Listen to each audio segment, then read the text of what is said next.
Hello Year 9, Miss Bryce here. Today I'm going to be talking to you about GCSE history at Cottam School. Hopefully by the end of this video you will have a really good understanding about what we offer in terms of GCSE history and whether or not it's the right subject for you.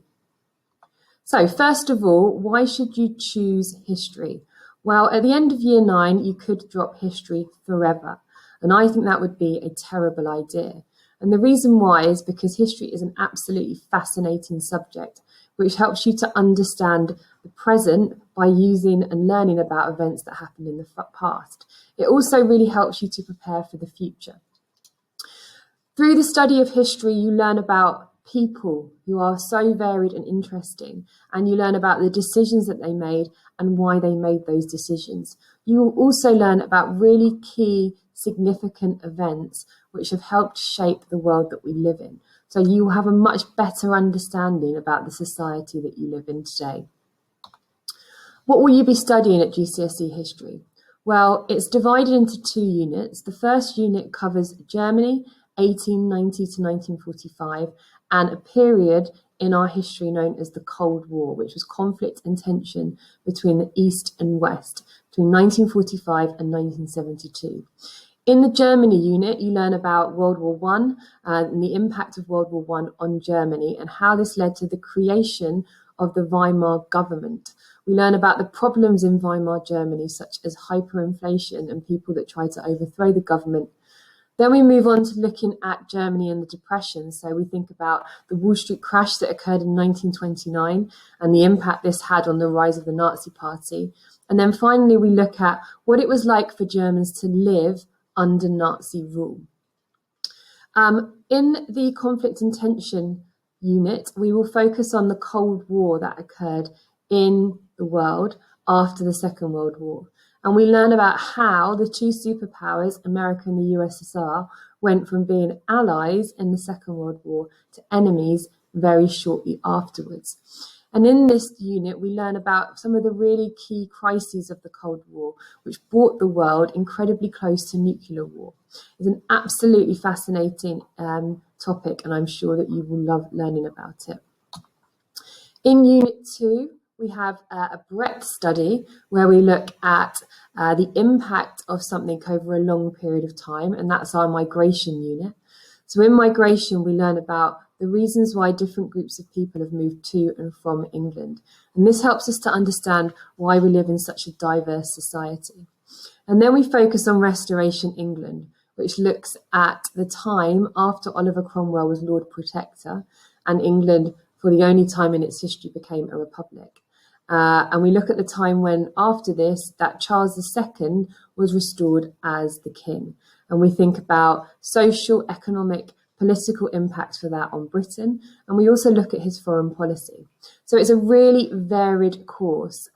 You will learn about lots of different periods of both British and European history. How will you be examined in history? Well, we have no coursework now, so you will be examined entirely by exams. You will have 2 exams, one for Unit 1 and one for Unit 2, and you will take both of these exams in June of Year 11. There'll be no January modules, and each exam will be worth 50% of your overall mark. Now, your exam papers will be divided into a series of different questions, which will each be testing different historical skills.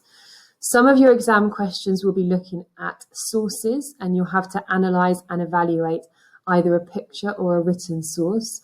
Some of your exam questions will be short 4-mark answers where you'll be asked to just describe a key event. Some of your exam questions will be looking at different interpretations, and some of them will be longer questions, so similar to the essays that you've done in class. If you'd like a bit more information about what the exam paper looks like, then please do ask your history teacher. Who should take history? Well, I think that you should take GCSE subjects based on how much you enjoy them. So if you are really enjoying history at the moment, if you enjoy Year 9 history, if you like learning about the past, if you like understanding how and why events occurred, then history is a subject for you. How will history help you when you are older? Well, universities and employers like people to have a broad range of skills and interests. And From history and from studying history, you get a whole range of life skills. You're able to spot propaganda, and we know that this is much more important with the rise of social media and people trying to influence and manipulate you on those platforms. Helps us to understand how people interact with others. It helps us to communicate our ideas. It helps us to trust certain information, and we learn about how to get information from different sources.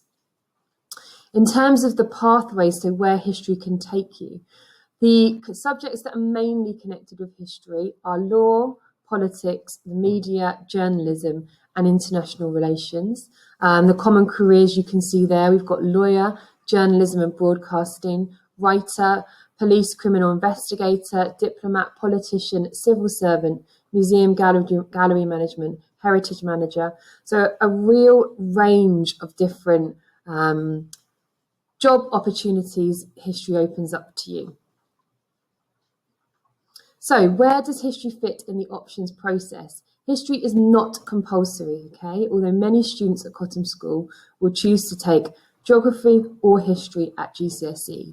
You can take geography and history. You don't have to take one or the other. So if you enjoy both geography and history, you can take both of these. What will we offer you if you decide to take GCSE history? Well, we have a team of expert, dedicated teachers who will work as hard as they can to get you a good GCSE grade. You'll have help every step of the way towards GCSE success. There's revision clinics, there's after-school intervention support. We have a really wide range of resources and excellent schemes of work which will interest you in lessons. We have the opportunity to go on trips. So in year 10, we have a trip to the battlefields in France and Belgium, which is absolutely brilliant trip, and students always love it. Can I do ancient history and history GCSE? So there'll be an ancient history video for you to watch if you are interested in that. But we would recommend that you only do one history. And the reason why is because you don't have a huge range of options. And this means that you won't narrow your options too much. And then finally, who will your teachers be? So we've got Mr. Lloyd, Miss Madge, and myself, Miss Bryce. We all teach GCSE history, and Mr. Major will teach ancient history, and there will be another video about ancient history for you to watch. So I hope I've answered your questions about history.